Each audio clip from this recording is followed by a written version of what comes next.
Hello and welcome to Roll History, a low-DC dive into D&D through the ages. I'm your host, Rudolph Van Richten. Wait, I'm Rudolph Van Richten. I'm here to tell the listeners about all my exploits fighting vampires and ghosts and liches and monsters of the web variety. I also did that, but I'm the one from the movie. I play you You're in the one with a gun. I play you in the movie. I'm the what? Because he has a gun in the movie. not Van Richten. He's like a gun guy. He shoots people. Wow. From League of Extraordinary Gentlemen, you mean? Or I thought you meant from Van Helsing. Because he has a gun in that as well, actually, doesn't he? Yeah, so why doesn't Van Richten have a gun? Hey, Van Richten! Why do you not have a gun? I'm Alex, by the way. Oh, I'm Sammy. They know us by now, but you know. Hey, welcome back to part 2 of our coverage of Rudolph Van Richten. It's our spooky Halloween episode that went way out of control. Yep. To be fair, I was originally planning to do vampires this year, and that is like a fucking free part too. Yeah. So no matter what would have happened. Hey, I hope you're having a very spooky November the 6th. If that is when we decide. If that's when our whims may change before then. We do what we want. I do what I want. We're doing this for fun, so, you know, scheduling, that ain't fun. I'll schedule it when you pay us. Ha ha. Okay. Yeah. It's an incentive. I see, right, yeah. If the listener They don't have any means of paying us. Send £20 to our house. Yeah. Then I'll put you in the schedule. Shall you get back to talking about Van Richten before I go insane? So we will briefly go over what we did in the first part, because that's sensible, isn't it? Yeah. So Rudolph Van Richten is a guy who sometimes sounds like Werner Herzog and sometimes sounds like Sean Connery. And sometimes something completely different. And sometimes sounds like David Lynch. Not canon. Not canonically. He's an old guy. He's a vampire hunter from the dread realm of Darkon. Which is a hilarious name for a dark realm. Sorry, like Barovia. That's got a... That's fair enough. That's got... Yeah, baritone. No, that's not the right No, it doesn't. Unless you say it like... Barovia. I don't know. It's got something in it. Verve. Gravitas. It's a nice word. Whereas Darkon... Darkon. The Dark Lord of Darkon. It just sounds like something from a... Hey, it's David Lynch here from Darkon. Yeah, wow. That's where I live. That's bad. Anyway, so he had a very tragic backstory where his son was kidnapped and then sold to a vampire, and then Van Richten had to slay him himself to stop him from being a vampire. As you do. And then the vampire was like, "I'm gonna kill your wife." Bleh. Bleh. And his wife was dead. Oh, it's so sad. And all his friends keep dying. It keeps happening. He hasn't figured that out yet. Meanwhile, he found a vampire. He saw a ghost, but it was the ghost of a car. Lightning McQueen's spirit passed by. That would be pretty fucking terrifying, to be fair. After that, he saw a lich, and he was like, "I'll tell you how I knew it was a lich. I saw it, and it was." It was a lich. And the werewolf one and then there was was actually the like a werbeast full one. story. I went to a man's house and I fell asleep, and then he was like, "I'm a wolf. I will eat you. I'm hungry like the wolf." And then was that? And then it was the created. Let me tell you about my good friend, who's not his wife, his sister. His sister keeps getting up in the night to kill him. Because and he's she buried died. her. He keeps burying her. He's not very good at it.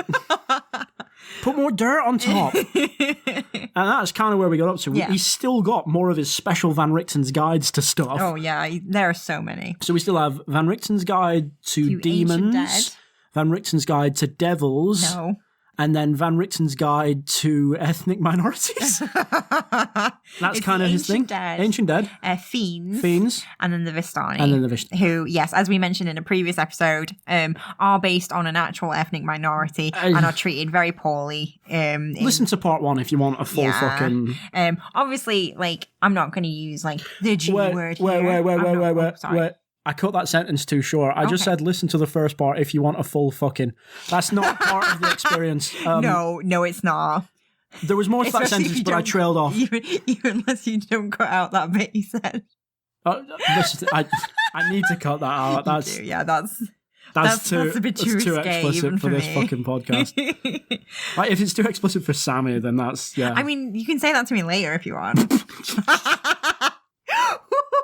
Anyway, So Van Richten's Guide to the Ancient Dead was published in 1994. Okay. Now, it's when they say ancient dead, they mean like mummies. But the one thing I really liked about these is they took Halloween monsters, and especially ones like mummies. Like Jack Skeleton. You don't see many mummies in D&D because it's like, oh well, they're Egyptian and blah blah blah. But it takes them away from their like sort of Egyptian origins and makes them more applicable. It's just basically a guy who's been dead for a while and is no longer dead.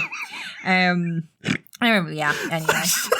Mummy's just a guy who's been dead for a while. Yeah, he's just been mummified. Nothing fucking special. So our good friend Shouten returns for this tale. Oh, he's back. Is that the guy that's the Lich, or is that the guy that... He's the Lich who tries to kill Van Richten, and then he can't do it because he loves Van Richten so much. And then Van Richten's like... And then he dies instead, and Van Richten's like, you're my friend. Van Richten... You're my best friend. Wait, so he's back? Oh, yeah, because this is before he tried to kill Van Richten to become a Lich. Wait, he wasn't a Lich... Wait, hold on.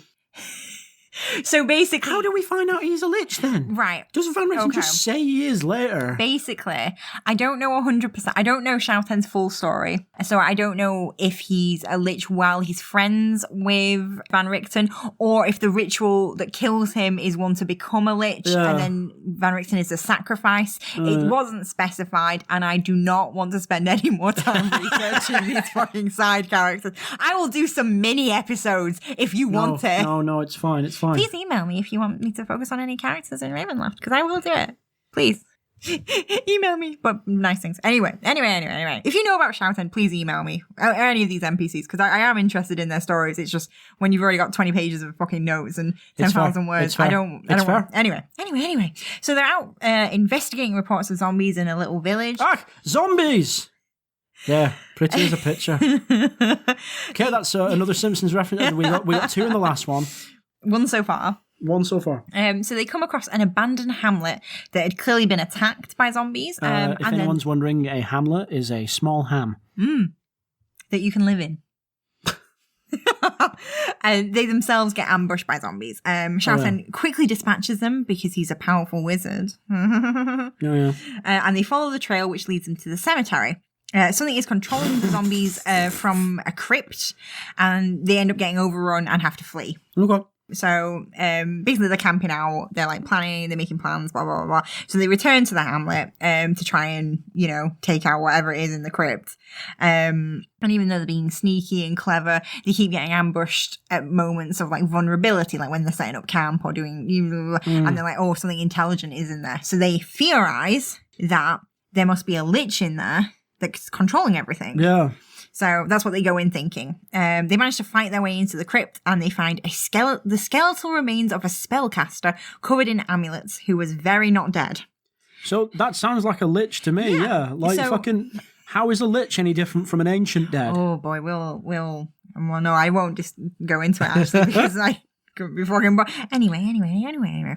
So they destroy him, and they destroy anything that could have been a phylactery, thinking the job is done. But within a week, the spellcaster comes back, and he's hella pissed. And then he chokes one of the guys in the night time, and then... Van Richten figured that since the spellcaster had appeared in the same body as before, instead of getting a new body like a Lich, that they must be an ancient dead. So basically, it's like something is bringing them back instead of a Lich, which is like... because the Lich doesn't get a new body, though. He, forms a... He kind of does. Or does he mean he kept, this is the one we threw paint on this one, and he's still got paint on? I think so. Okay. However they died. I thought that it was implying, did you know, when you kill a Lich, it regenerates like the Doctor?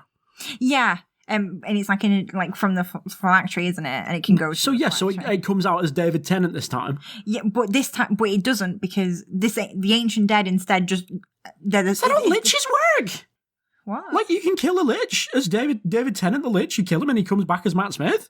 Essentially, yeah, that's what. Is that how that works? Yeah, because I thought they looked the same though. They don't have to. That's why they're bones. Otherwise, they'd just be like a regular ass guy. I don't know then. I assume that's what Van Richten is saying in 2nd edition. I'm gonna have words with him. We're gonna have to do a Lich episode, I think. Yeah, we'll add it to the list. Because I don't actually know. We'll add it to the Lich. I don't know that much about Liches. I've never been I've not encountered that many. I've never played a Lich traditionally. Yeah. But anyway, Van Richten I think the only Liches you've come across in the games I've run, I think you've come across 2. Does Thingy count? One of the royals? Yes, that's one. Yeah. I was thinking, sorry. Clearly not enough. Anyway. So that's what Van Richten's saying, that since the spellcaster has appeared in the same body as before, instead of getting a new body like a lich, it must be an ancient dead. So they make a special mace with ancient runes on it, which match the spellcaster's robes, which kind of made me do because with how they described it, like, oh, it's a skeletal remains and he's covered in amulets. I'm like, oh, he's not got any clothes on then.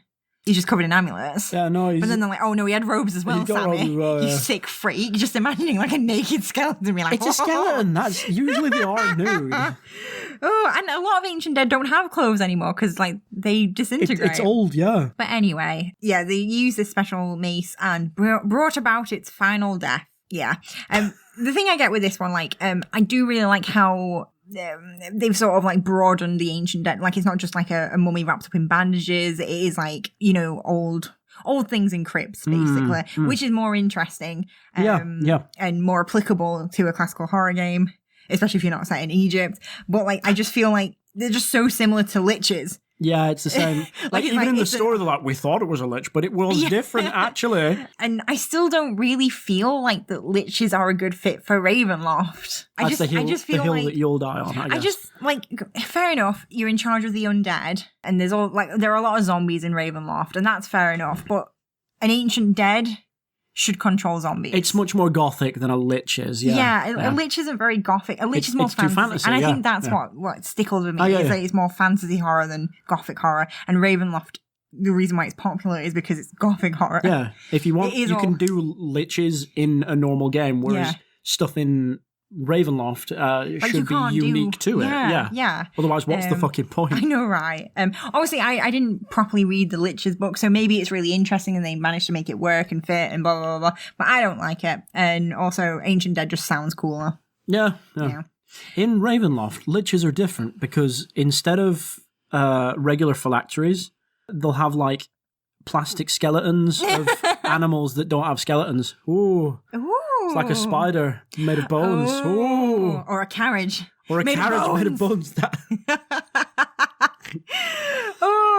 Okay, so we're getting on to the last two now. We're on to Van Richten's Guide to Fiends, which was published in 1995. So this is another group of monsters that you wouldn't necessarily imagine would be a good fit for Ravenloft. I feel like you could... D&D fiends. The D&D fiends. That's the thing. These fiends aren't D&D fiends. So it's not demons and devils with their age-old war. Each one is like an individual, like in classical horror, when you have a demon manipulating things from the side, behind the scenes. Like you might have cultists, summoning shit up. Because demons are very classical horror, but like D&D demons are more like a race. Yeah, they're just some guys that live in They're like an army that you can just summon every so often and blah, blah, blah, blah. Yeah, so it's more like an occult horror kind of fiend. Okay. Which works a lot better. This story is a bit... Okay. It's a bit of a ride. And also there isn't really a conclusion. A bit of a ride in a spectral carriage, I hope. No, I wish. Okay, so Van Richten is gifted a library by his deceased friend... hey, Van Richten, I just fucking died. Do you want to spend the night in my haunted house? Well, no, it's not a library, like a building library, like his library just boxes of books. Yeah. So his deceased friend, Ayman Davidoff. You're what? Ayman Davidoff. Is it Davidoff? Is it Eamon? Eamon. Like Eamon Holmes? I don't know. I thought Eamon, that Eamon is EA, isn't it? Is it? EA Games. Challenge I don't everything. fucking know. It doesn't matter. He's not mentioned ever again. EA Fuck Sports. off. It's in the game. And one of the books that Van Richten finds, compiling all his friend's research, his friend was really into like researching fiends. And Van Richten's like, what a cool guy. Damn, I think it's too miserable to think about a world where there's an evil greater than vampires. But you know what? Since my friend thought it was real, I'm gonna read check into it out. I'm gonna check it out. And he reads all the books his friend has recommended in this treatise.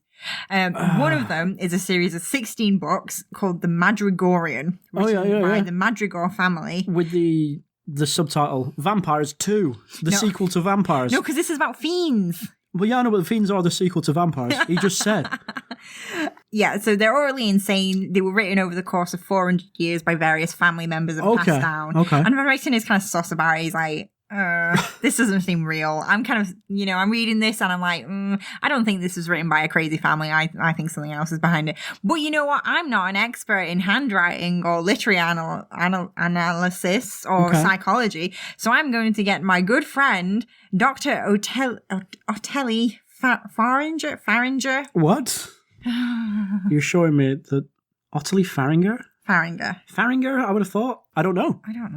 We just don't know. It's a fancy name. Who cares?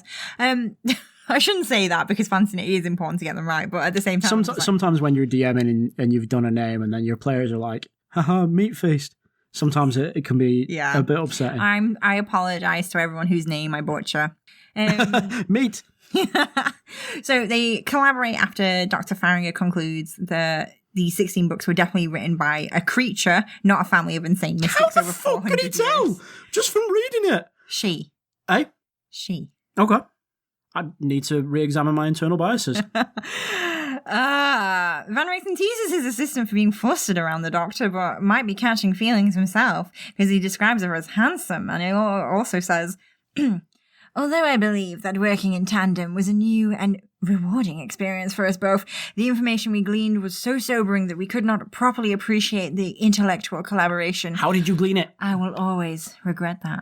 Okay, how did you glean it? Hey, how did... So, the Doctor... The handwriting is all the same or something. Oh, yeah, this handwriting looks like a creature. Like, when he starts describing her, he's like, there's a famous psychologist in the next town who also does really good, literary analysis and also analyzes handwriting. And I'm like... That's convenient. I imagine... How the fuck, though? She's just like, see here? Look, if you look really closely.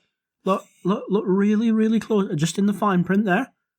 I was written by a demon. I am a creature. I am just a little creature. I am just a little fiend. Like, how the fuck did you know? I know, right? But you actually don't find out in this book what happens to her. Oh. So Dr. Faringer leaves with some books, happy to research some more, and Van Richten is left with an unsettling fear that if what they suspect is true, that a fiend is writing the Madrigorian, or rather still writing it, then it not only proves the existence of fiends, but also that there is one in Darkon right now. Oh. Like, all it's doing is writing shit books that one guy had, and he died and passed them on to you. You know what you could do? You could just lock them away. You don't have to. It's right. You'll be fine. Fuck it. So you don't have to listen to the book, Rudy. I know, right? I don't know if these books are just spreading lies about fiends. Spreading lies about Dr. Rudolph Van Richten. They were only one person's collection. I know. So, I think it's supposed from to the fact that it's all handwriting. Like, he doesn't have access to a printing press, I assume. Yeah.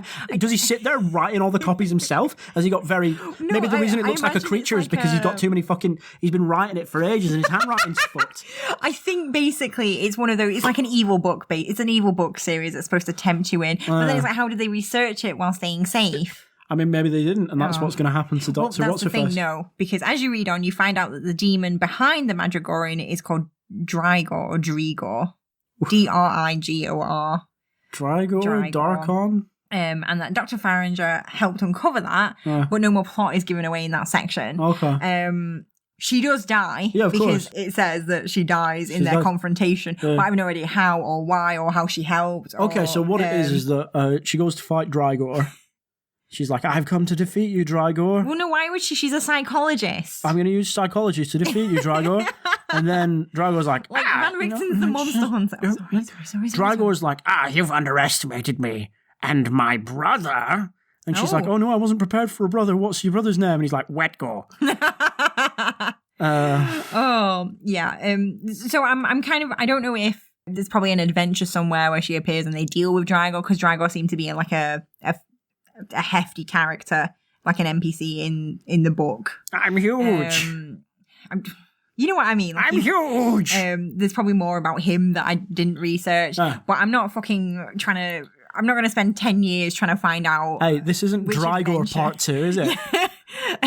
Especially because I know that Van Richten doesn't even get with her. Like, she just dies and makes him sadder, because that's what her point If only is. I'd made another Frankenstein.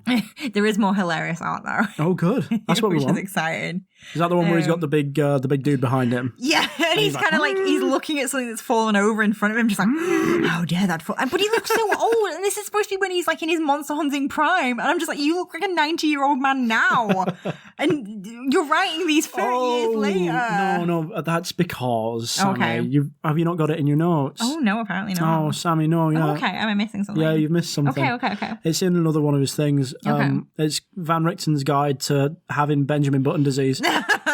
He's getting up. He has Benjamin Button disease. Oh, he's getting younger, isn't Yeah, he? yeah. Okay. Don't know how he got a fucking wife then. Uh, When he looked like an old man. she was a nasty freak. Okay, are you ready? Ready for what? Van Richten's Guide to the Vistani. Oh, right, okay. 1995. It's time to get into the shit. 1995. Fucking hell. So our introduction starts off with Van Richten being introspective, saying he feels like a regretful lich. Oh, yeah. As his start in monster hunting was not noble or virtuous. It was a maddened crusade for revenge. Yeah. There is a weird thing here that I wanted to mention in case you did read it and was like, why didn't Sammy mention that? But like, he starts talking about Lord Azalin and how he thinks Lord Azalin is a lich, saying that he suspects that Lord Azalin is a lich. You can tell just by looking. Yeah. But like, he mentioned in the Lich book that he knows that Lord Azalin is a lich. And all I can think is like, he's just so old that he's forgotten what he's written. It's his Benjamin Button disease, you know. I think it's in case you read them out of order. He is a lich, but I think he might be one. So he talks about how he fears due to mistakes in his research he could cause the death of younger monster hunters, and how in his pursuit of knowledge across the supernatural, although they have often done so willingly and expressed a profound sense of fulfillment in aiding my cause, even in the midst of their premature death throes, his own beloved friends and companions have all been slain by something. Yeah. He goes on like, They said that they loved it. Hunt the monsters. I don't think they were just being polite. like he says a lot of, like, you can tell he's really battling with something. He's like, I am ever awash with their blood, Hey, Jennifer. drowning in guilt. Jennifer, whatever your name is. Do you like being killed by vampires? She doesn't get killed. Do you like being killed by vampires? Yeah, Rudy, I love it. Can I get back to One of the few that survive. Jennifer?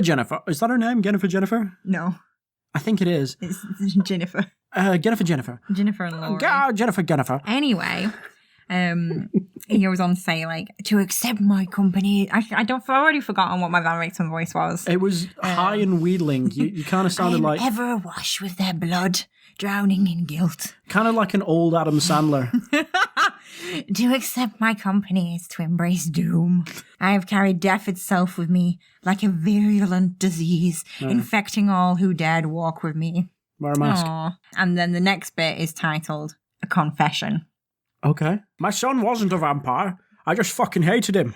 It's time to get into what actually happened. Listen, he wasn't even a vampire. He was just a little wanker. I didn't like him, and I thought, I asked my friend Baron Maidfeast to come and get him, and he was like, I'm not really a vampire. So I just killed him. My name's Rudolph Van Richten. I'm dead. For now. I expect that those who think me a hero will change their minds when they know the whole truth. Oh, yeah. So he explains that the entire time, all these 30 years he's been monster hunting. Okay. Okay. He has been under a Vistani curse. What? When everything happened with Erasmus, Lord Metus, his wife, etc., he neglected to mention in his Guide to Vampires or any of his other books thereafter how he had tracked down those Vistani kidnappers or what had happened to them. That's but fair. now he's willing to explain Okay. that and how he got cursed. Okay, So when I was trying to track down... Oh, are you putting your theory out there? There's my theory. And we'll see how different it is to the canon. When I was on my way what's to canon now? When I was on my way to find my son who had been kidnapped by a guy or some other guys or something, I can't really remember. I have Benjamin Button disease. I was riding my bicycle and I went a bit too fast and I had to do... Have you seen the film Akira? Yeah. Yeah, you know the slide he does. So I did that. And I did a slide, and it got some mud on the top of a covered wagon. And the covered wagon came to life. Oh my and God. Turned into a big Vistani.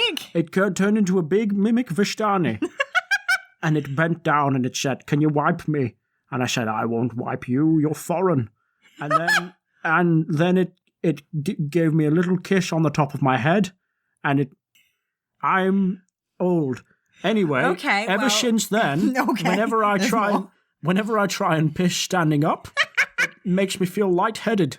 Oh, is that his curse? Yeah, whenever he tries to piss standing up, he feels lightheaded. Okay, right. Well, is that it? I was right, wasn't I? You were close. Was I? No. Okay. Not at all. I really thought.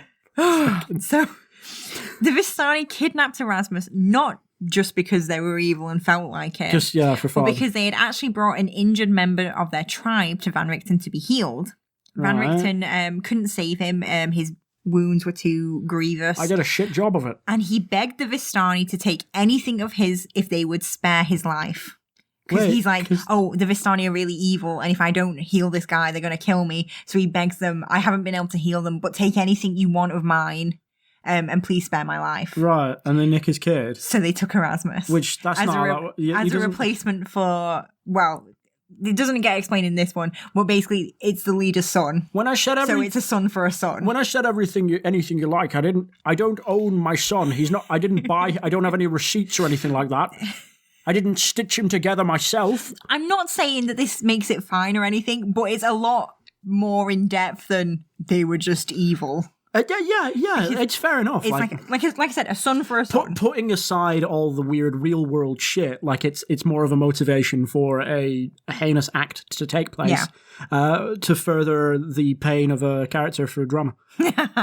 So Van Richten is pissed, obviously. He grabs the fucking Vistani corpse, who does get a name later. They just haven't put it in this recap. Okay. But it is the leader of the tribe's son. Sonya I actually can't remember his name off the top of my head. I think it's Sonya Lees. No. So he's grabbed this corpse and he heads off after Boss them. Junior. But then that's how he says it, innit? Sorry. But he hasn't timed his outing very well because the sun's going down. He hasn't got anywhere to stay. And then he's beset upon by zombies. Okay, so... I thought zombies were new to him later on. No. No, he's fine with zombies. It's just ghosts. Okay. Never seen a ghost. So he's getting attacked by zombies, but then it's fine because Lord Aslan, well, he doesn't turn up, but he stops all the zombies. He speaks through their mouth because he's a lich and can control the undead, apparently. Hey, Van Richten, I'm a lich. Stop all the zombies. So what he does is he places an anti-undead ward on Van Richten. All right. For some reason. Hey. Like out of the goodness of his heart. Hey, Rudy. There's too many zombies here. Here you go. And like Van Here's Richten... my zombie repellent that I brewed up. Shh. The thing is, it's not a repellent because all the zombies hang around Van Richten. It's got a short range. They just don't attack him anymore. They're just like his like little pet. They're his entourage. This smells like rotten meat. Yeah, they think you're a pal. Anyway, bye. I might be a lich. What? The thing is, Van Richten tells Lord Aslan what's gone on. You know, the Vistani have kidnapped my son. Everything's bad. I'm going to try and track them down. And Lord Aslan's like, oh, did you know that Vistani have like a magical power where they can just magically teleport to the closest Vistani tribe area where they're like set up? And Van Richten's like, no, I didn't know that. And Lord Aslan is like, oh, I'll reanimate this corpse of this like this poor kid who's died. I'll reanimate him and force him to do the magic so you can get there straight away. And also take your entourage of zombies with you just in case, just in case you need a bit of backup. Company, yeah. And Van Richten's like, cool. Yeah, that's great. Cheers, pal. I really appreciate your support. Do you have any ulterior motives, anything like that? Oh, no. Have fun. So what the fuck? This poor kid, he doesn't even get a fucking name. And he's the inciting incident of like Van Richten's trauma. And he doesn't even remember the kids. Anyway. So Van Richten teleports over to the kidnappers with his entourage of undead, who also not only are following him, but apparently obey him because he tells them not to attack the Vistani. Oh, yeah.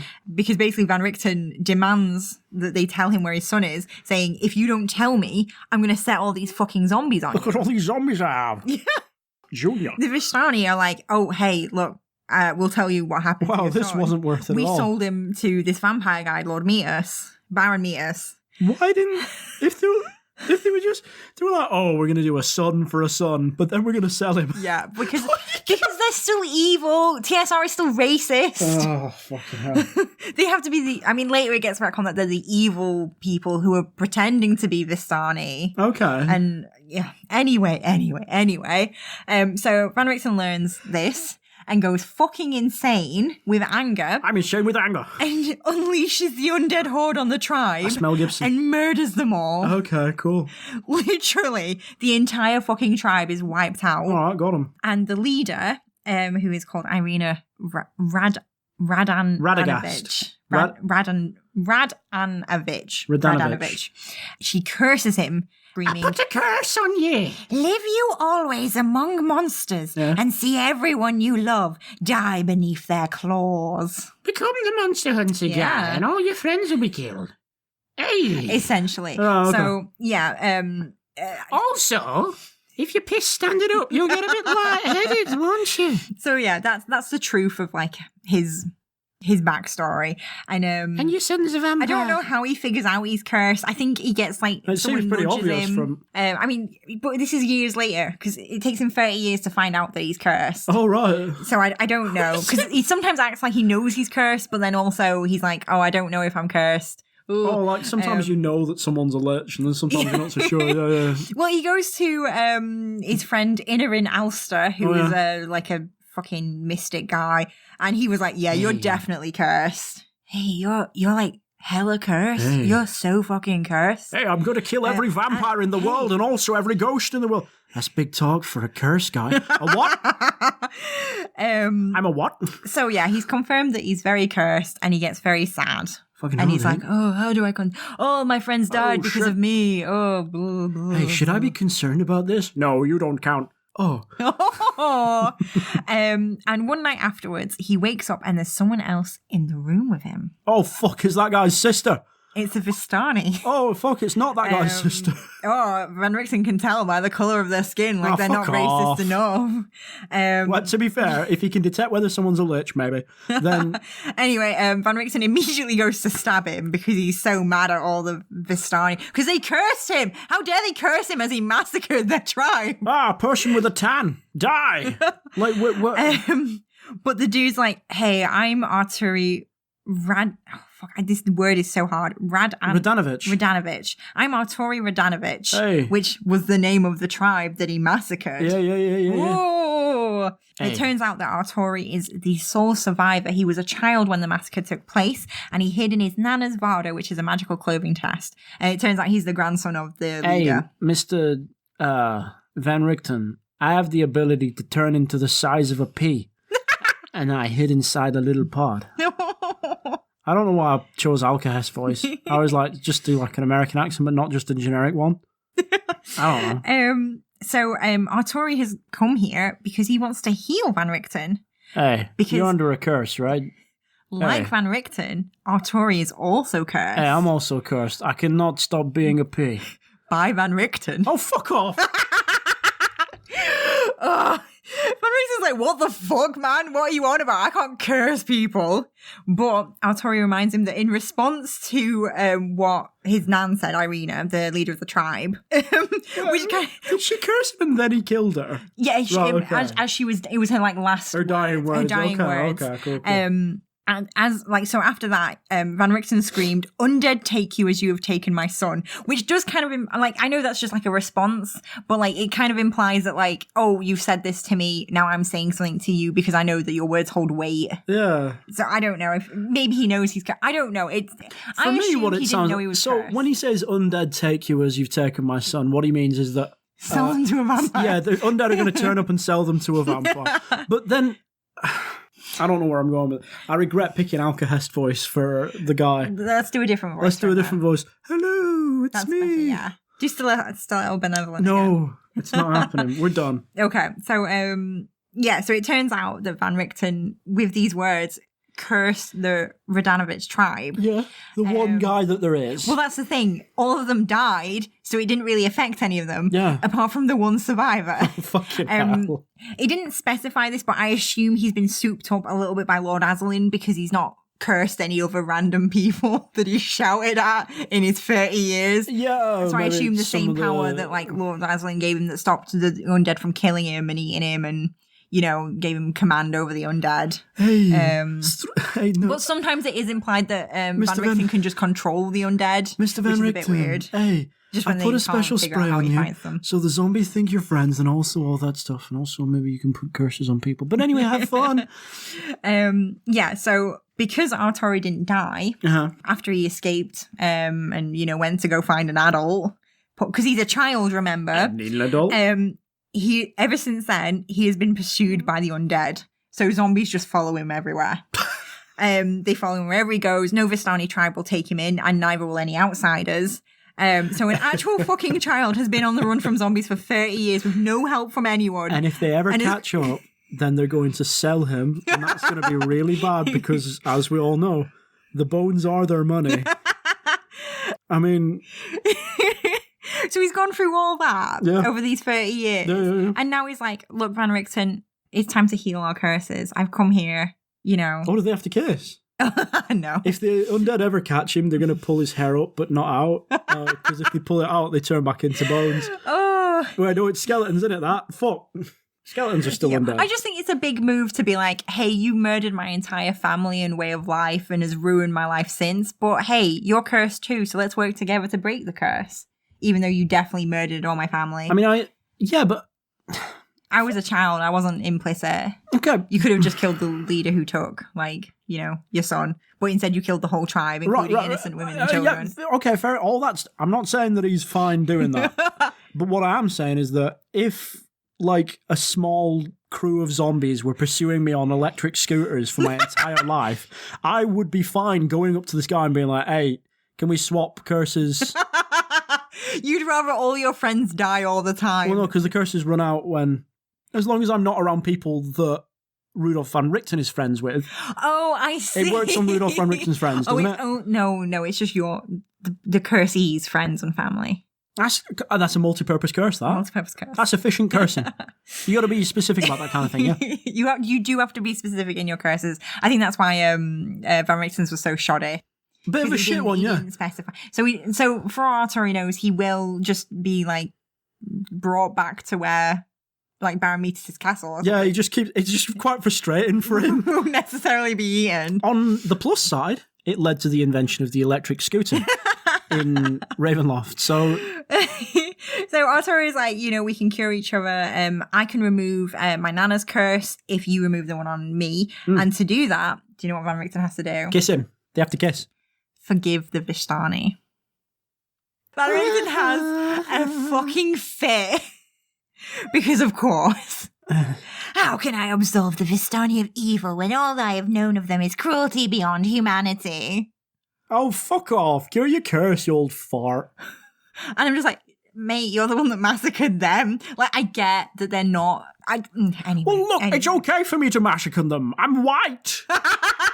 Oh, no. That's what we do. Oh, God. I'm going to have hell. a little drink. Yeah, so Van Richten's showing his privilege here. The privilege of massacre. That's not what that phrase means. Artori snaps back with what voice are we doing for Artori? I'm not going to try and do an Alcest voice because I can't do it. Yeah, I worry a little bit because Alcest's voice is basically a shit impression of Fat Tony from The Simpsons, a slightly milder one. And since he's not just a generic white guy voice, it implies that I've given that voice to the Vistani for the same logic that TSR gave them certain roles.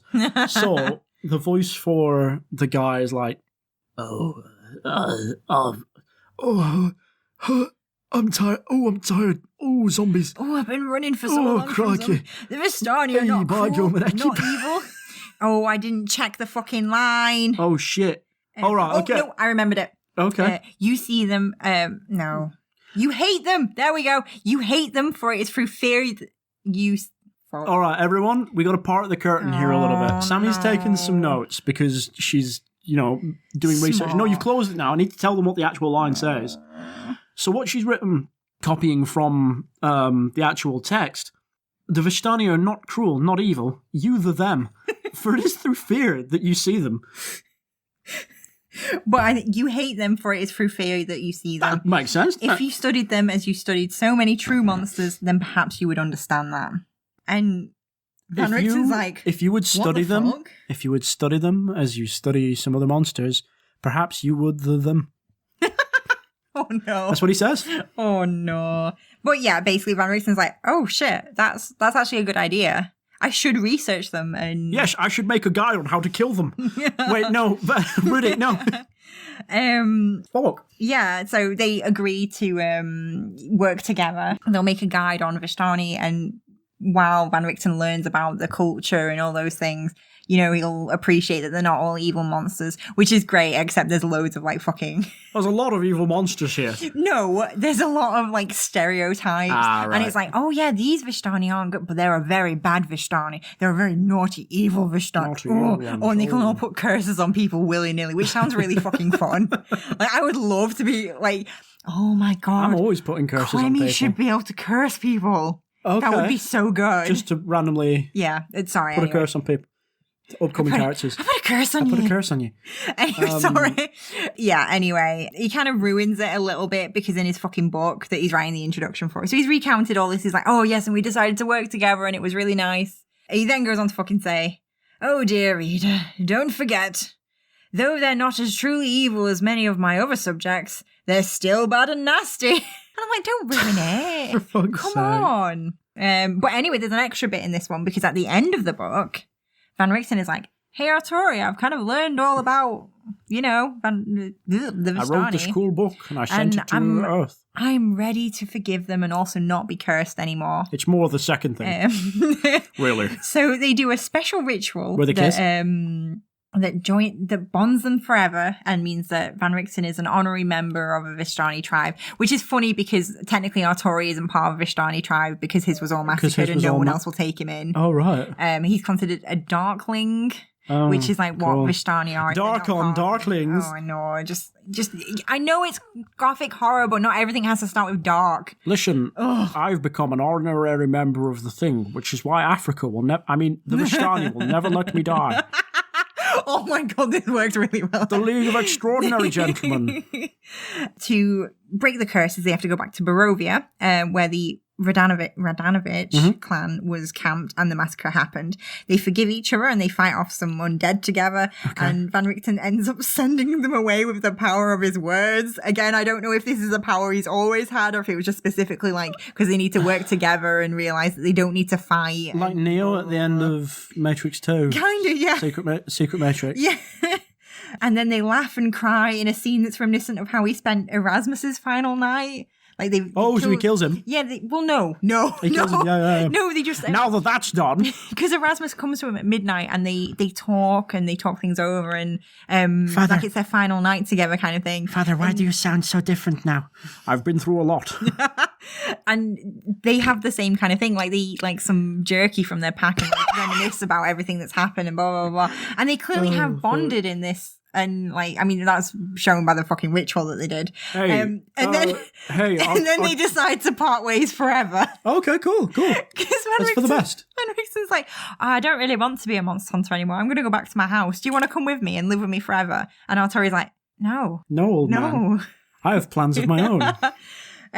Basically, they are too changed by the journey to blah, blah, blah, blah, blah, blah. No. Van Richten's thinking of like writing up his books and just sort of retiring. Returning home, and Arturi is too changed by the journey to accompany him. Oh, okay. And Van Richten's like, I should probably retire now. I'm too changed by the journey for it to still be the first half of this episode. And as a result, listen to that. It's the music. Or should I do my little bit? What? No, I'll do it afterwards. What is it? No, it's just like a little conclusion bit. Oh, fuck. I thought... All right, the music that played was different music. I'm just saying, like, so now we finally have the full scope of what happened with Van Richten and his, and kind of how his story might end. Like, after the reading this, you might be like, oh, he's probably going to retire after this. This will be the last Van Richten's guide. That makes sense. Yes. But also, a year earlier, you would have already found this all out. If you had read the Tales of Ravenloft in 1994, a collection of short stories, one of which was called The Crucible of Dr. Rudolph Van Richten, which exposes everything in like a narrative way, which kind of takes the sting out of his confession a little bit. It's less a confession and it's more like when like celebrities get caught doing something and it gets all in the papers. This is my apology video. Yeah. I was going to say it's like that bit in Hamilton. It is, yeah. Except the other way around. In the Eye of a already Hurricane. found out about it. Yeah. Obviously, I don't know how popular the actual prose books were. So maybe only a few people read it, especially because Ravenloft isn't like the main setting of Dungeons and Dragons. True. So maybe only a few people knew already. And I don't know how shocked. popular the Ravenloft novel. I mean, there were 20 plus fucking. Oh my god, really? Yeah, there's loads of them. Jesus Christ, worse than Dragonlance. Probably not worse than Dragonlance. It can't be worse than Dragonlance. Nothing's worse than Dragonlance. But anyway, that's the bit. Okay, so now is the appropriate part for some music to play, and then we just take a little drink in between bits. Ooh, and we discover that Ravenloft is not done with Van Richten yet. Oh, fucking sucks to be him, I guess. Yeah, it really does.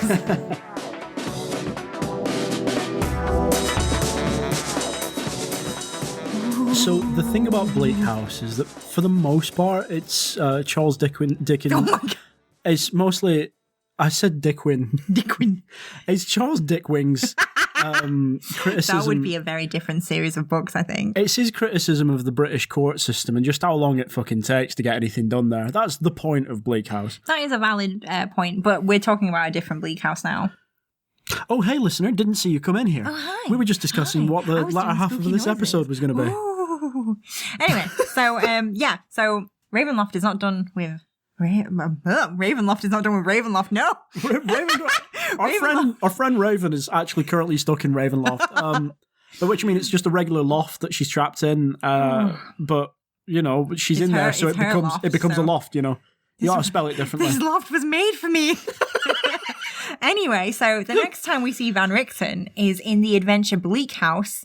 The Death of Rudolph Van Richten. Hey, watch with that title. Hold on.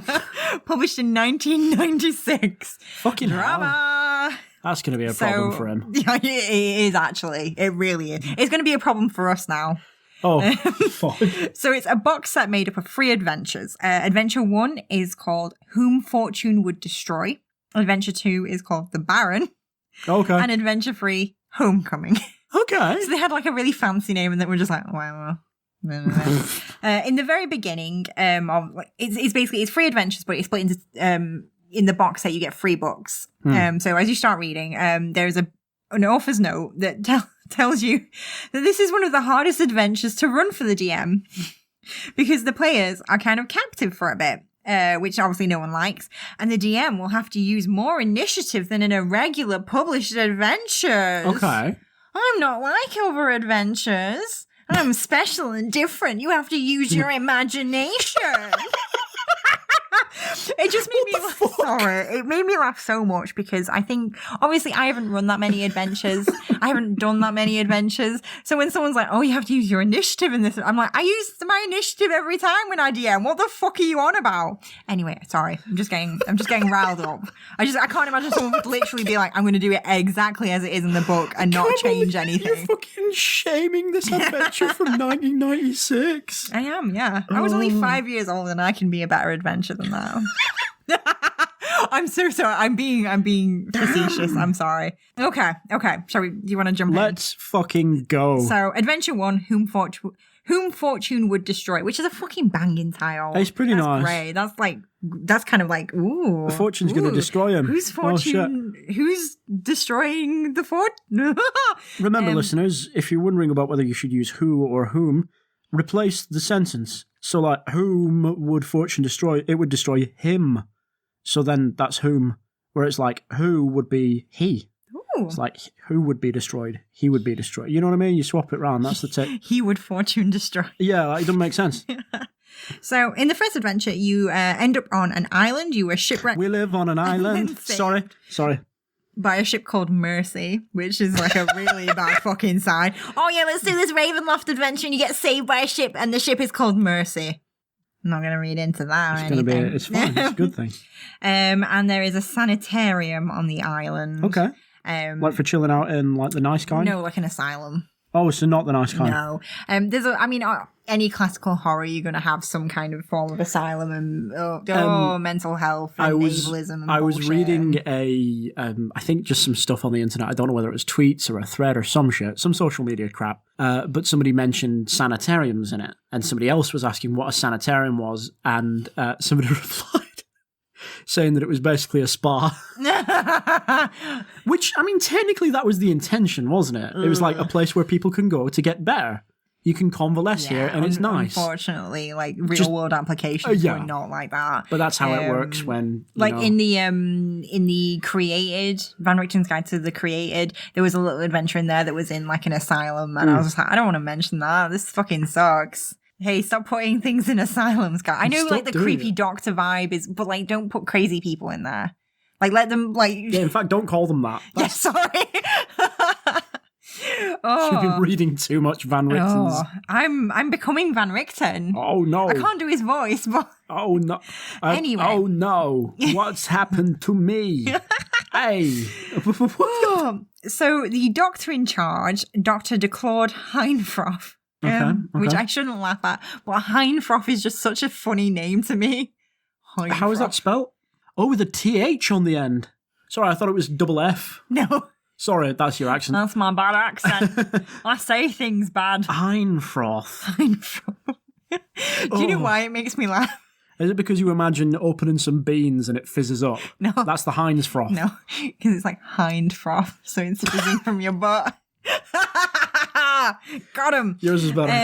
The good doctor welcomes the party, gives them a nice meal. And what does the evil doctor do? And he's like, oh yes, welcome to my island. It's where I like be nice to people, and I'm all good and lovely. And I definitely don't make it human and animal hybrids or anything like that. Oh it's no, not I like definitely that. don't do that. I don't do that. I do other weird shit instead. You'll find out in a minute when Sammy tells you. Is this on an island? This is on an island. Right. Okay. So this is before they get on the boat, or is this a different island? No. So basically, it kind of leaves it vague as to how you get there. It basically says you are shipwrecked or you're whatever, and you get rescued by a ship called Mercy, which takes you to another island. To the island. Just have them be shipwrecked on the island. The island does have a name, but I don't think I wrote it down because I'm just like, I've got enough. It's actually the island of. Oh no. Sammy just scrolled through thousands of pages. Oh no! What horror? You've broken the. So it is the island of Dr. Moreau. There we go. I found it. The island of Dr. Moreau. Yeah, and he's making human animal hybrids. That's where that's where they were shipwrecked on. And this guy's I've rescued you from there to come to the. No, sorry, we're on an island. Okay. We've been shipwrecked. Okay. And this adventure is about a creepy doctor on a creepy island. But it's not the island that you're first on. A boat comes to take you to the other island. It's like, why am I on this? What purpose does the first island serve? There isn't a first island. Where are they shipwrecked then? You can be shipwrecked without an island. That just means your boat breaks and you're lost in the ocean. Yeah, you're right, actually. Yeah. So I think that's what most common things is. The party is traveling, and then for whatever reason, their ship. I said the ship breaks. You wash up on the shore when you're shipwrecked. That's how it works in fiction. Okay, that's my defense. Okay, no, that's fair. That's fair. Most shipwrecks end up on the shore. That's how it works. They end up on the shore eventually, but just through the process of getting the medium of boats. I fucked up. No, it's all right. So the good Dr. Heinfroth is like, oh yes, have a nice meal. Oh, look at these comfy beds. Oh, I do have to lock the doors. Just security. Just for fun. Don't worry about it. Hey. Don't worry. You can explore the island as you wish, but don't go into the woods. Don't go in the woods. Don't open any locked doors without permission. Don't open any locked doors without permission. If you do anything that breaks the rules, I'm going to mix bone meal in with your meals, and then I'll animate the bone dust and it'll become a skeleton and punch my way out of your gut. Oh, that's I'm a nice guy. Oh, I don't do that. Don't worry. I never do such a thing. What is this voice we've given him? I don't know. Hey, don't worry. I sound sort of like the pigs from Shrek. So it turns out the party is actually trapped on the island. What? And they are prisoners. Oh, no. And every night... The locked door doesn't mean you're a prisoner. It's not like that. The island does. Every night there is a magical sleep aura which, if the party succumb, leads to them being tortured and experimented on every night, which is really freaky to imagine. Wait. Because I don't think the players will be aware. From what I gathered from when I read through it, it sounded like it'd be the kind of like horror movie where like you wake up and you've got stitches in your arm and you're like, what the fuck? You know, that kind of body horror. Yeah. Which is a very compelling kind of horror. Wait, so it's a magical sleep aura? Yeah. That puts you to sleep? Yeah. Are you not already asleep at night? Well, I think that's why I'm thinking you wouldn't remember anything. Why does he need an aura? I think Why it's does he to just make do sure it? that they go to sleep soundly. Because obviously you're an adventurer. Most adventurers are just like, I'm not going to fucking sleep. I'm going to explore and break out and do random weird shit. And it was basically saying like, if your players do break out, that's fine. They just don't get tortured. Which means that some characters might get tortured and some characters might just be wandering around like, oh, look, there's a wolf over. Oh, look, a peach garden. Ooh. A little torture is fine. It's fine. But anyway, the players are obviously trying to escape and they find another prisoner who they work together with. Oh, who could it be? Oh, the illustrious Dr. Rudolph van Richten. Who could it be now? He's not doing really good. He's ended up in this sanitarium. Yeah, that's a good point. He's yeah. Because he's had a nervous breakdown and was suffering constant nightmares. Fucking hell. Oh, isn't it sad? Now Hashtag he's trapped relatable. here. And the doctor has been ordered by someone only known as the Baron to keep him there indefinitely. Who and could not to it harm be him. now? But it's fine for him to be experimented on and for the good doctor to take his spinal fluid, though, but not harm him. You can have all the spinal fluid you want. No, that's the doctor. We don't know who the Baron is. Yes, we do. Well, I mean, I know who the Baron is. I know who the Baron is. Baron Cisco, or whatever the fuck he was Nope. called.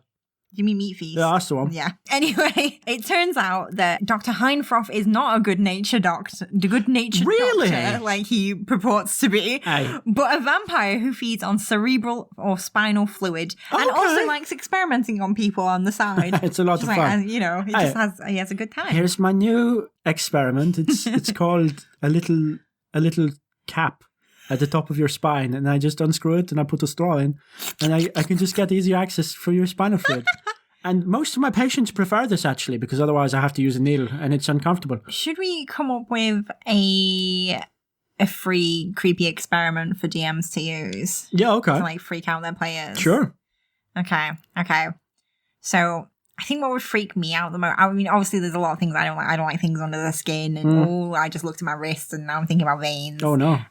So I guess the freakiest thing for me that wouldn't probably cause any lasting damage, because obviously they get tortured repeatedly and they need to escape at some point, because otherwise it'll be a miserable session for everyone. That's fair, yeah. So I'm thinking like the evil doctor like puts, maybe like attaches electrodes to like your tendons to like move your muscles via like electricity. Yeah, of course. And like makes you do like weird shadow puppet movies for him. Okay, that's fucked up. That is pretty fucked up, actually. Entertain me with your little hands, and he's got like a little shadow box. I'm doing and it you have to- myself. He's got like a script and everything, and he makes them act it out every time, and like they get a larger electric shock if they mess it up. Okay. That is actually quite grim. That's fucked up, Sammy. What the fuck?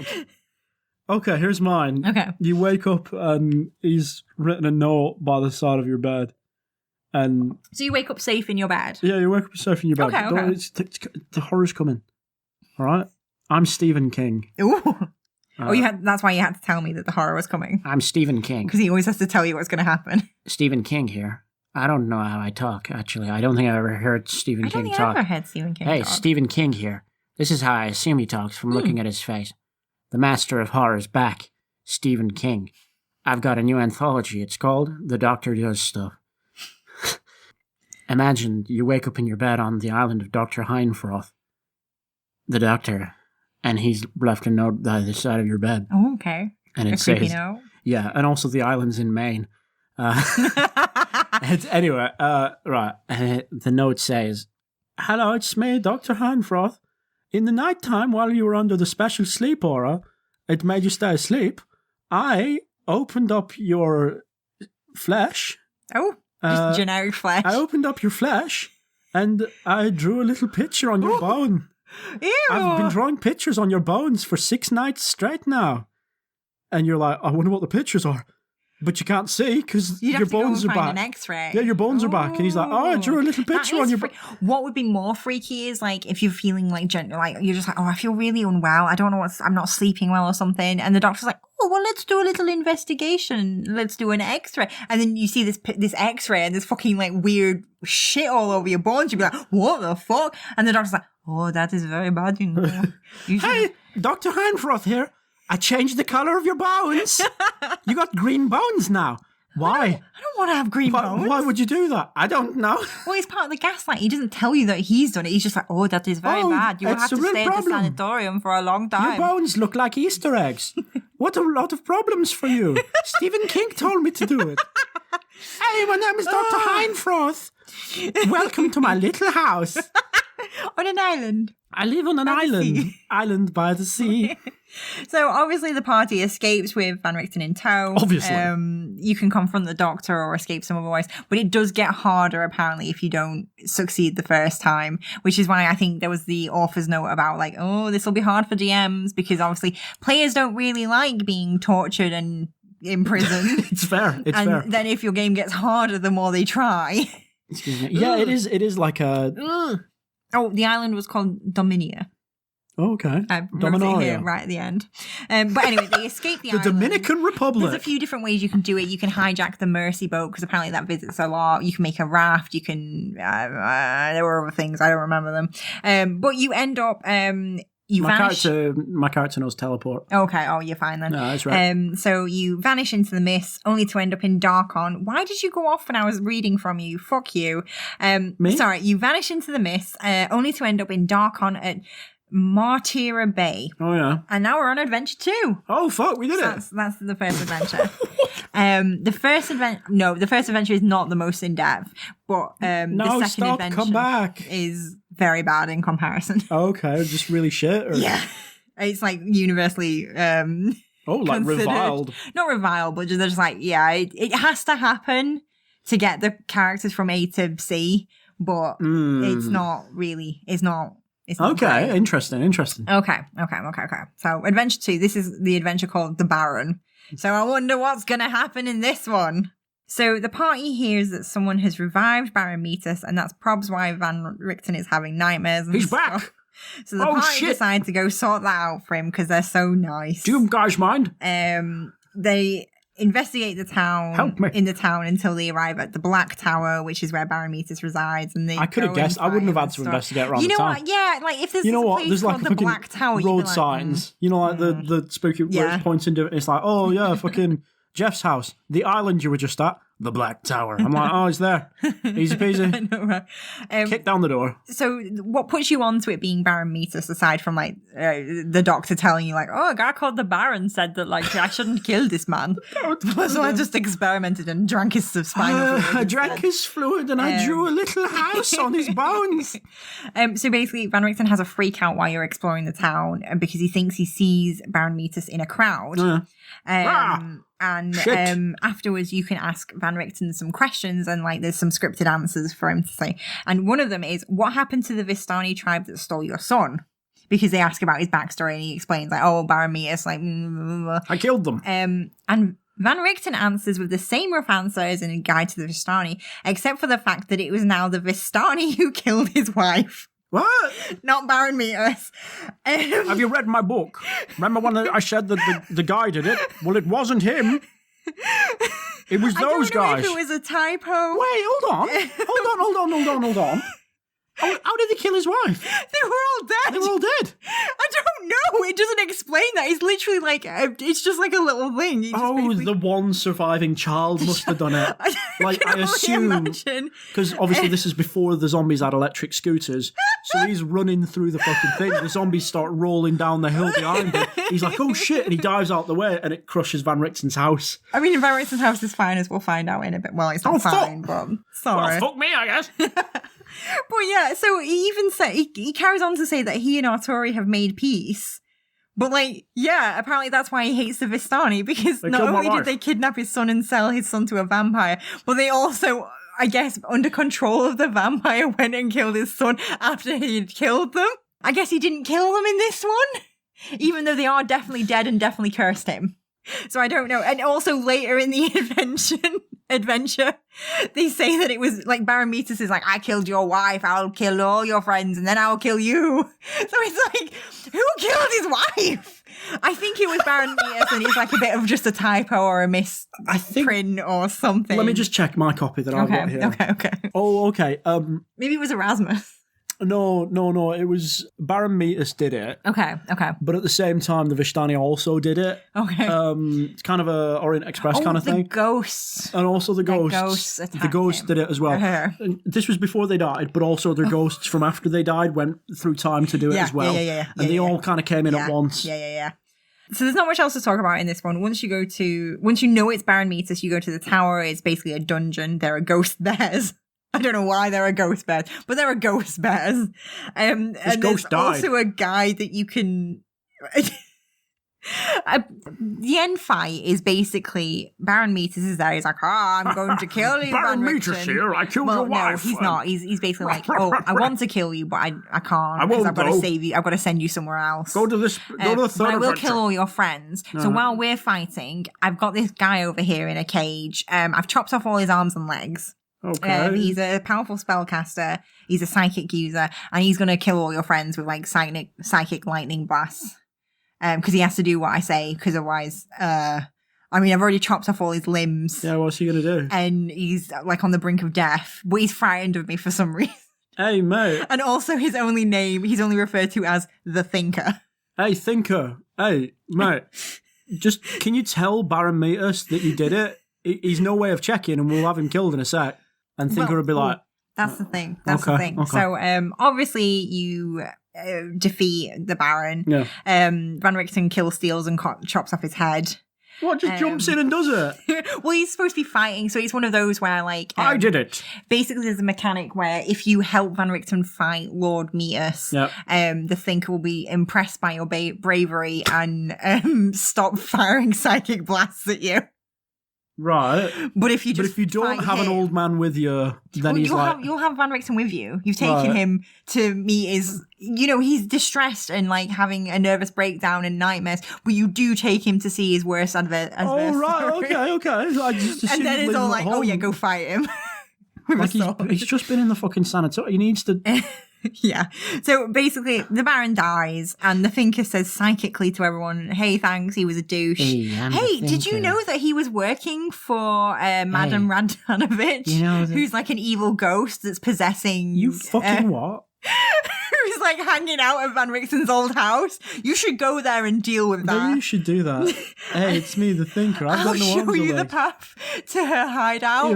And they're like, oh, thanks, Thinker. That's really good. Can we help you in any way? Let's get you to a hospital. And he's like, no, I'm going to die. Bye. And there's like a bit in it that says literally nothing, no mortal magic can heal him or anything. And he literally, he doesn't even die. He just kind of like disappears. What? And you don't ever find out who he was or why the Baron decided that he wanted like a psychic guy in his house. Just like, oh yeah, this will be real good. Why didn't he do that earlier? If he could fucking he was ascend. Friend of the Baron. But what's the Baron going to do to stop? No mortal magic can... Nothing can stop me from ascending. I'm the Thinker. Oh, do you want to kill some guys? Oh no. What is he going to do? But the thing is, like, how did he keep him alive all that time? I don't know. How did he get his legs and arms off? I mean, he has a sword, I think, so he can chop them. He can chop. He's good at chopping. It's probably with a sword, you're right. Yeah. But that's Adventure 2. Can you see why it's unanimously considered the worst one? Apparently there's a police character in the town that like will help you out if you mention Van Richten's name. What's all this then? But if you carry on doing illegal things... Stop breaking the law. Then you basically get arrested all the time and can't progress. Fuck off. Anyway, Adventure 3, Homecoming. Yeah.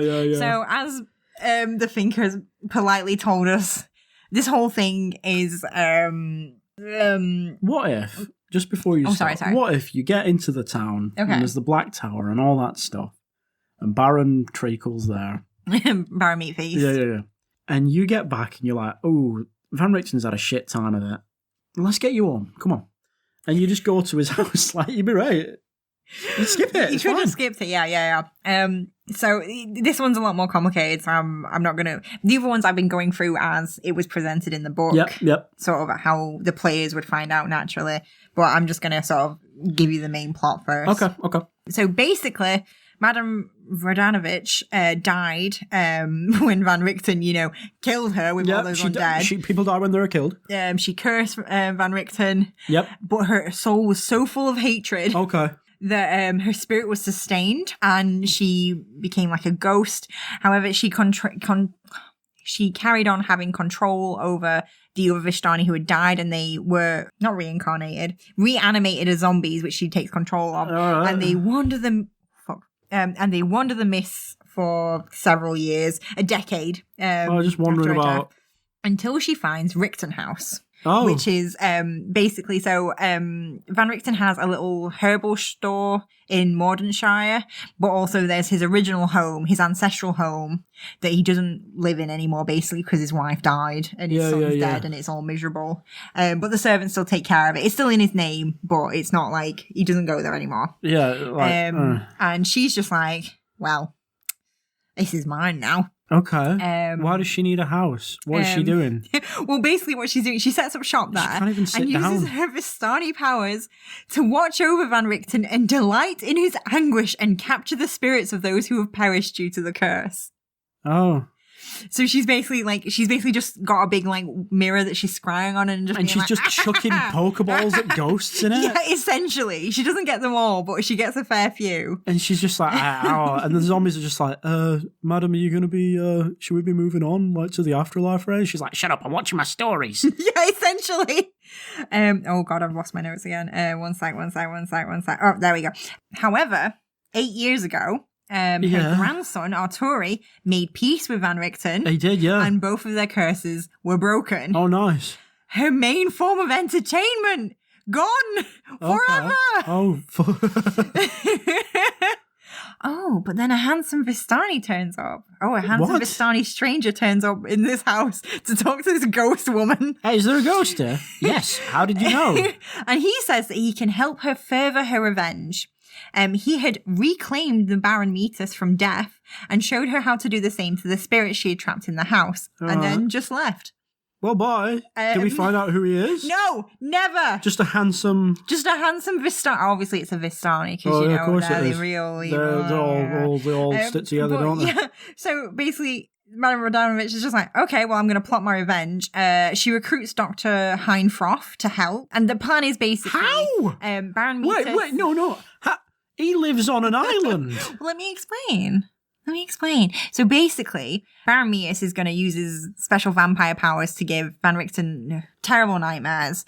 So much so that he has a nervous breakdown and has to be sent to a sanatorium where the doctor is. And the doctor's going to basically make him worse until he's basically just a fucking nervous wreck and can't fight back or do anything. Okay. And then they're going to ship him off to Madame Rodanovich, who's going to be like, I'm going to torture you some more, I guess. I just want to watch you suffer. Ooh. And that's how her did she plan. get in contact with the doctor? That you didn't explain that. How did she get in touch with him? Why did she write a letter? Why would it explain in the You, thing? zombie. She's a magical evil ghost. Zombie. She doesn't need to explain herself. Zombie, write a letter. Your hand's falling off.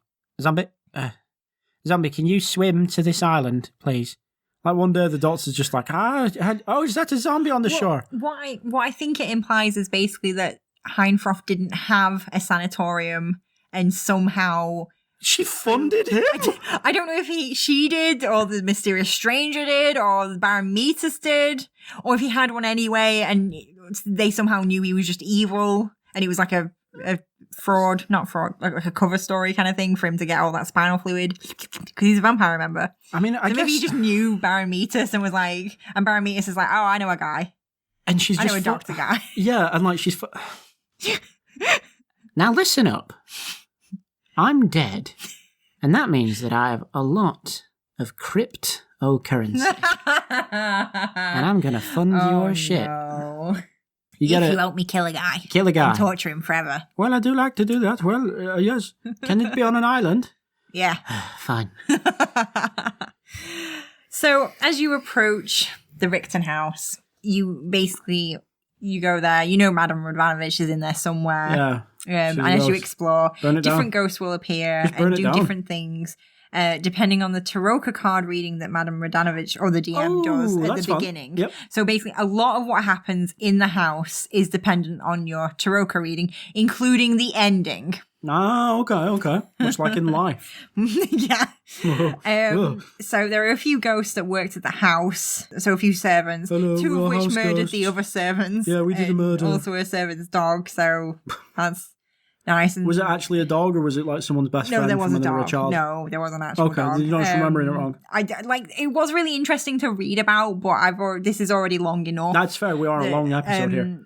This is an interesting adventure, so I wouldn't necessarily recommend playing it, but if you are interested in Van Richten and his story, it is definitely an interesting thing. I tend to just assume that if there's ever a dog in fiction, then it was somebody's best friend that they... Stop accidentally scrolling down. Ah, okay.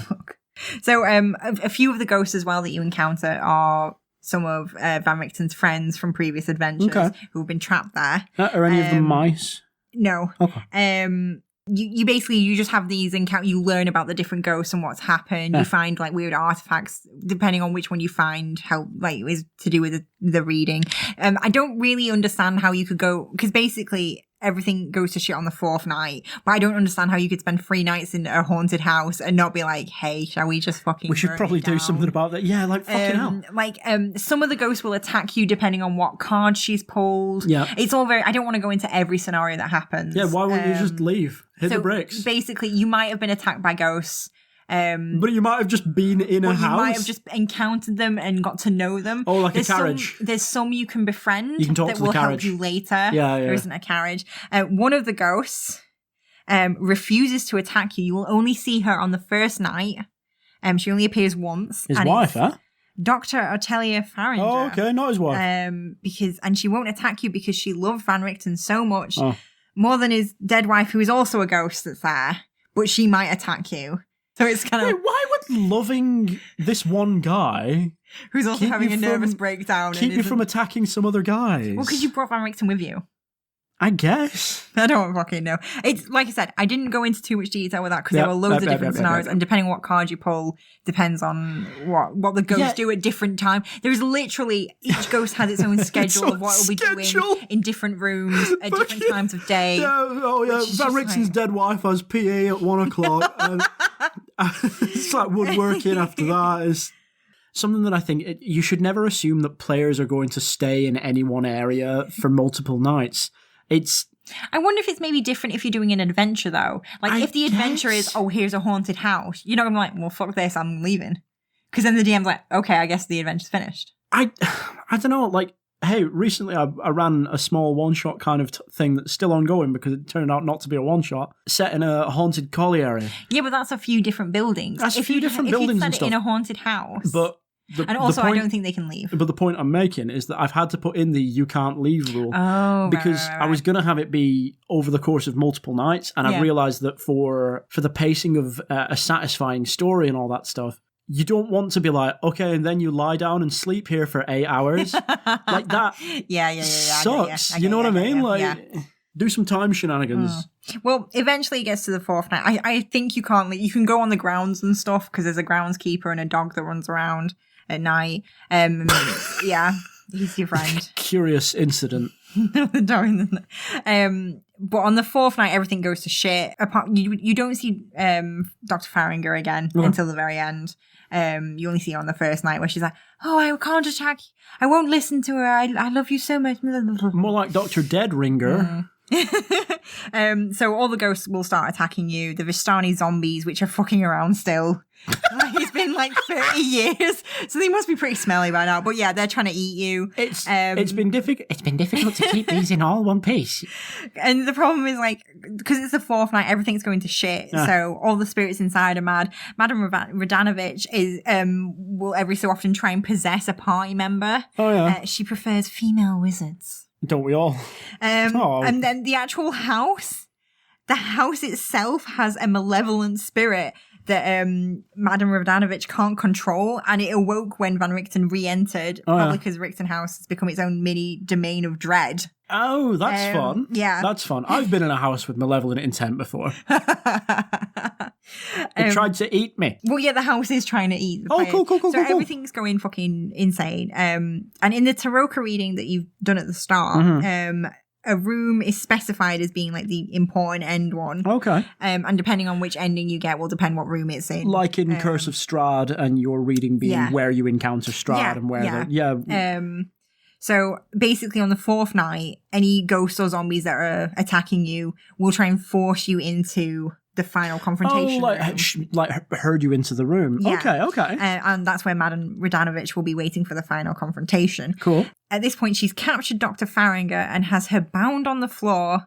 And as the She's a ghost. You can't tie up a ghost. magic bounds. Fuck off. I just want to I feel like if you went into this being like, okay, I'm Van Richten, and Okay. Van Richten's like, okay, we're in here now. We have 3 nights to prepare, and then it's all gonna pop off. That could be a setup that would Yeah, work yeah, for yeah. that. I Like don't if you think, got advance notice that Yeah. was this is your prep time.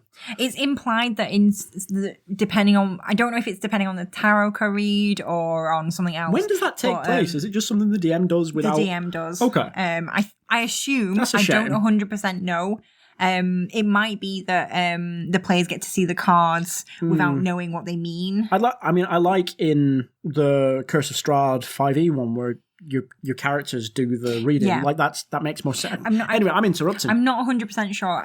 It says that Madame Radanovic does the card read. So to me, that implies that it's the DM doing it. Yeah. But if I was doing it, I would have like a bit where Madame Radanovic is talking to the group, but not like actually but like she's talking to no one basically, but the group gets to hear. Group gets to hear. Yeah, it's like a little side scene. That's nice. I mean, it's like it's a spooky haunted house, and someone's being like, "Oh, you're going into a spooky haunted house. Here's my It's reading." one of the, sometimes because your players are sat around the table, you don't really want to be like, here's something that's happening elsewhere. Here's a scene that I'm showing you.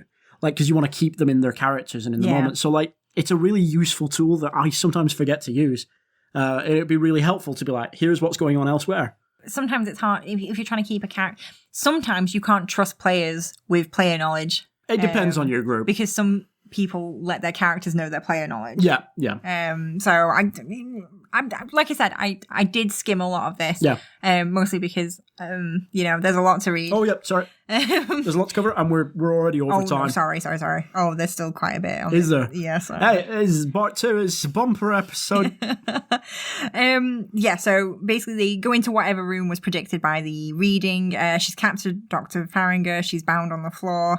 As the party enters, she turns tearfully to Van Richten saying, "Don't give in, my love. There is still hope." And he's like, my love? What? Wait, Who the what? fuck are you? You died like 20 years ago. Anyway. I just paid you to do some handwriting stuff. I assume there's something I'm missing with these two. Like maybe they had like maybe after all this is over, we can go on a date. And then she gets fucking murdered by I a get fiend. this feeling, and every time we're friends, you all fucking die. Oh, if only we'd met after you'd broken your curse, which you did 8 years ago. Anyway, Madame Radanovic actually appears. Oh, no. No, Not she yet. doesn't. That's a lie. So Madame Radanovic orders any of the spirits around to attack you, and then she actually appears in full spirit form. Okay. And she's like, "I'm gonna kill Dr. Farringer because she's a little bitch, and she thought she was better than me, and you better watch, Van Richten." She didn't know you. You've never met. Well, that's the thing. She's formed a parasocial relationship. Never do that. That's your problem. That's your downfall. So even if Van Richten is in a point where his mind has completely regressed, or if he's struggling really hard with his mental health, with everything that's been going on, He's dressed in a teddy bear costume. He will still go into a rage and will rush towards Madame Radanovic, even hurting the players if they try and stop him. Didn't I tell you? Level 20 barbarian. I said it at the start. Her. Okay. Yeah. She's a ghost. Yeah. I'm going to strangle this ghost. Like some guy's sister. Yeah, apparently, even though she's in spirit form, he can still grab her throat for some reason. Where she's just kind of laughing, like it's not doing anything to her. She's just She's like, I'm a ghost, apart from my throat. It's just a neck in midair. But everything seems kind of helpless. And, everything's going really badly. You're attacking, like all these spirits are attacking you and blah, blah, blah, blah. But then if the players have done the bits beforehand, the servant ghosts from the house will come and aid you if you've done their bits. So if you've used your prep time correctly. Yeah. I put here like I should maybe go into the detail of their stories, but I can't be bothered. This is the Van Richten episode, not the Van Richten and Friends episode.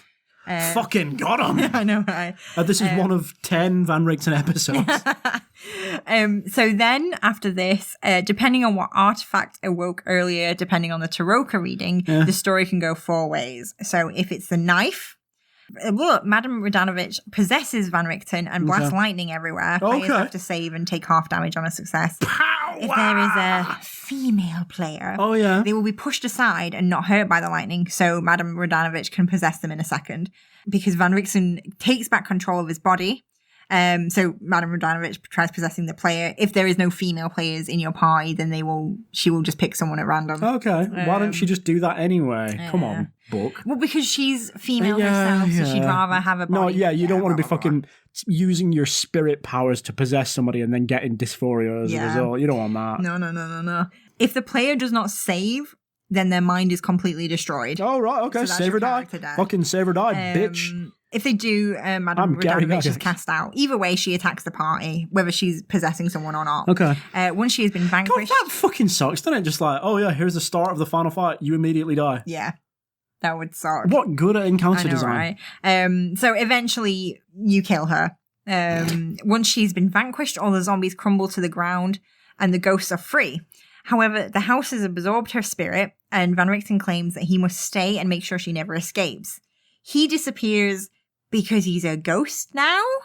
He just disappears, so he just gets kind of absorbed into the house. Do his clothes fall to the floor? No, he just completely disappears. Okay. And then the party are led out by the ghost butler, and there's nothing else they can do. And that's the end. Okay, that's the knife ending. That's the knife ending. Okay.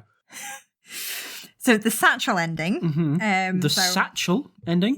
That's the artifact that you find. Okay. And basically, each artifact belongs to one of the servants. And that one of them killed. is just a bag. Yeah. Rubbish. I don't rubbish. Really know. There's the UFO ending, isn't there? And then there's the... I wish that would be way more interesting than these ones. So Madame Radanovich possesses Van Richten completely and takes over his body. She sets the undead on the party, but as they fight, a girl appears. The party recognizes her from a family portrait as Van Richten's sister, or at least how she looked 30 to 40 years ago. Madame Radanovich panics and goes to kill Van Richten by chucking him in an elevator shaft. There's elevators in this house? Apparently. Hold on. So she activates the elevator and he's going to crush Van Richten underneath it. Damn, you got a lift. He's got a lift. And at least one party member must ignore the undead that are attacking them and tackle Van Richten's body, or else it will just jump into the elevator shaft and be destroyed, and Madame Radanovich will win. Right.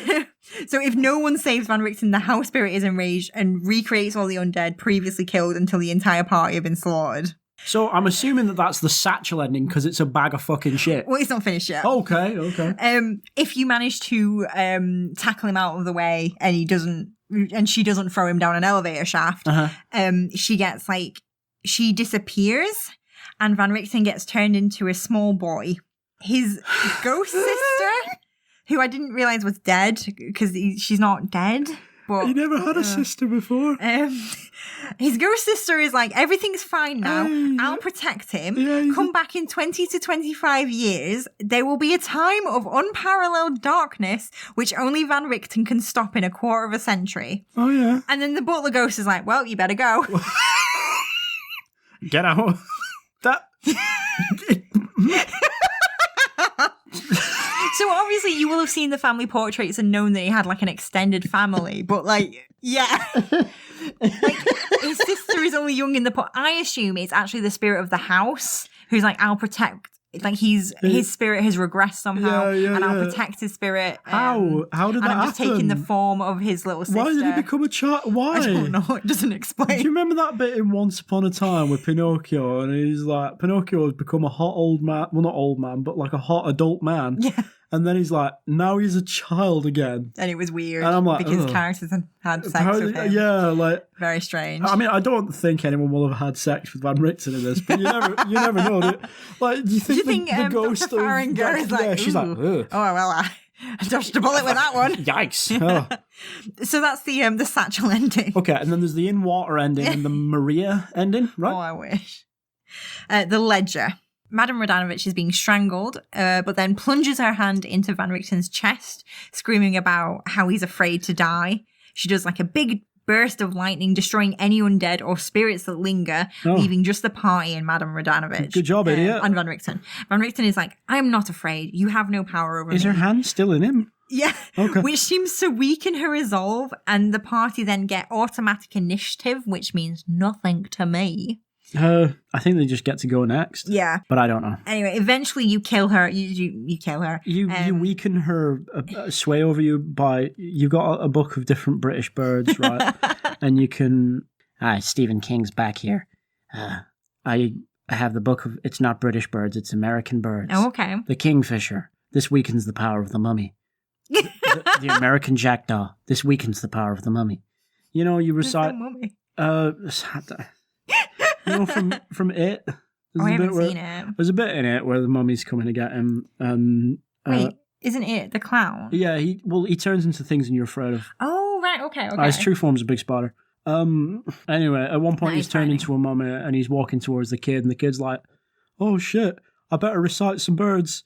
And he recites some birds, and it scares him away. Okay. Sorry.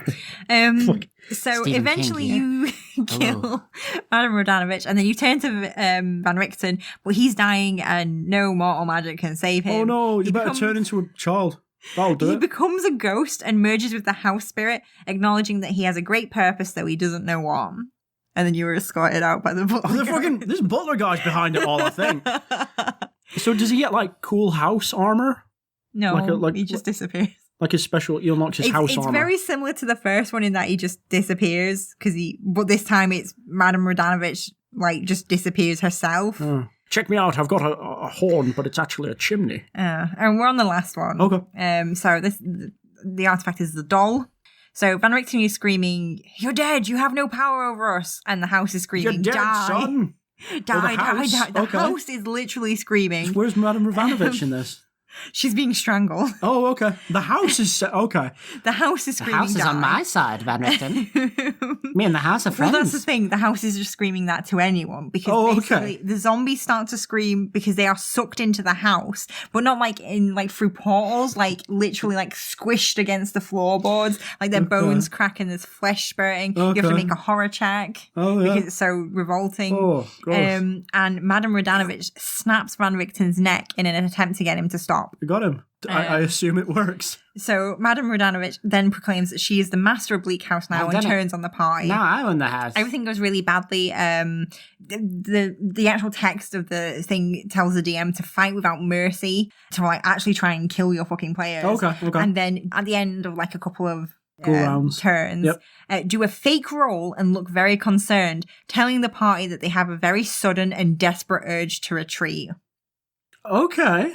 So the party starts retreating. If they try and get Van Richten's body, it's missing. They can't find it. It's gone. Damn. And the house is still screaming. The house. They start getting away, and that part of the house collapses. Okay. Madame Radanovich ghost is trying to follow you, but then it can't because a ghostly silhouette is like blocking her. Okay. I was going to say, because like, she can't be the master of the house now because of the Slayer rule. Because obviously she killed Van Richten, so she can't inherit from him. That's true. Eventually the party escape the house, Cool. which is still screaming and now also trembling and shaking. Ooh. And then a booming voice rings out. There is a Ho, woman's ho, scream ho. and then silence.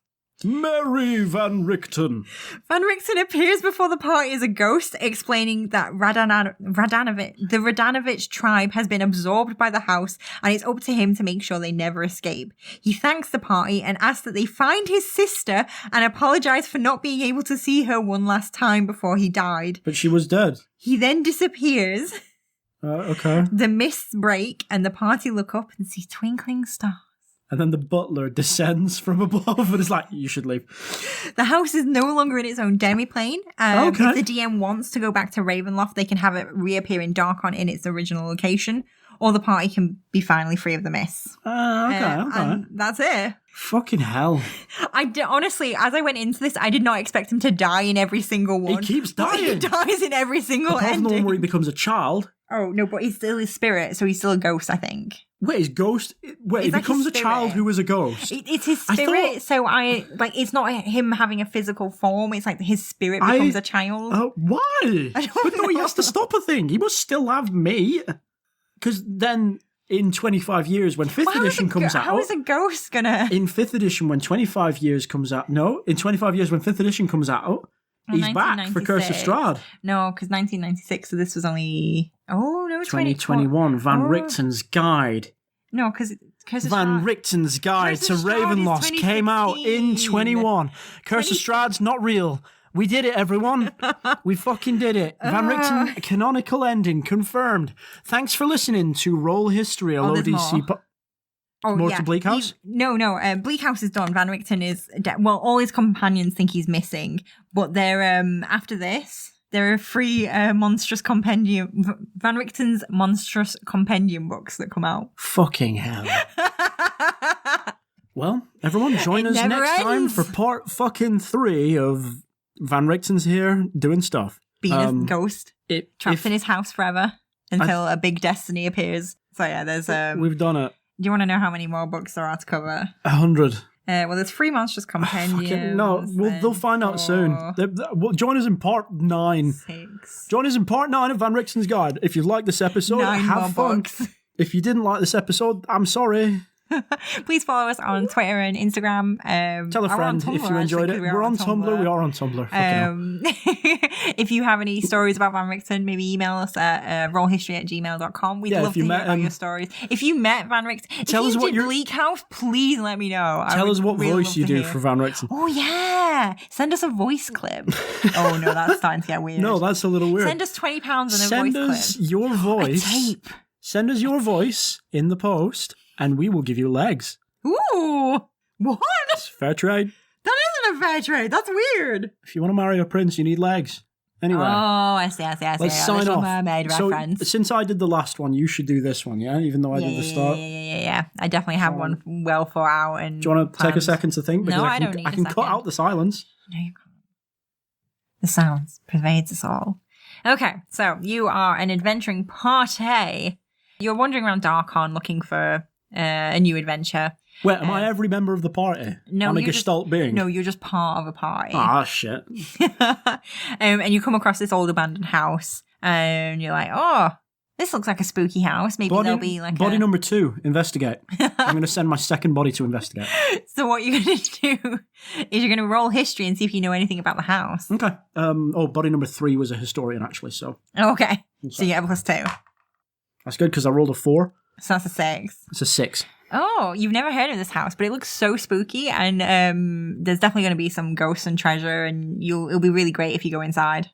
That sounds good. Okay, I'm going to send 5 bodies in. Okay. 5 bodies is the party. Okay. You included. Me included, yes, I'm Okay. part of this. We're a Okay. gestalt being. Okay. There is a 6th body back at home in the Forgotten Realms. And they just sort of lounge around. That helps me come back if I ever die. Okay. I'm Well, functionally mortal. as you Sorry, I'm- enter the grounds, you hear a growling sound. A dog. It's a ghost dog. It's gonna eat you. running with my suggestion. Raoul?